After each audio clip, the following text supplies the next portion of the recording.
kibitu babiri abashira koro ogwo kutura umuntu tukora tukuyaja shaga machonka tukora exercise chonka konka nitwenda kureba ngo abana bakuzarwa tebafa ngo mugabe Farao kuyabirara jiji Ishaka Adventist Hospital ekibarundi bazakora no kureba ngo bayombeka omwanya number 1 ogwo kuzarisiza mu abana abishina bojo bakazarwa je munonga seje yindi kwenda ngo etambure a social media neyo kugira ngo rizoba we are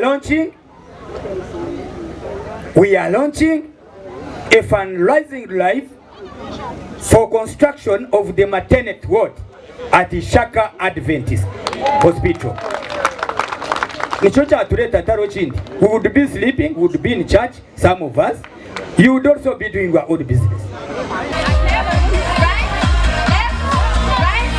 Songa bwechi twiruka kandi turwana kukombeka ekizimbe kya maternity ward nga MCH.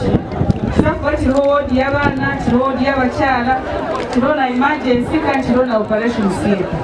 Ati kwiga maternity ward konka ninki n'ebitanda 30 kandi tutunga abakyala bingi benda bari kwetenga kuzalira mu Ishaka ati kituma abamwe batatu ngo buhereza.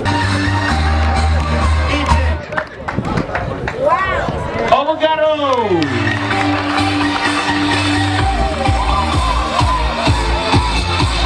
DJ webareka turamu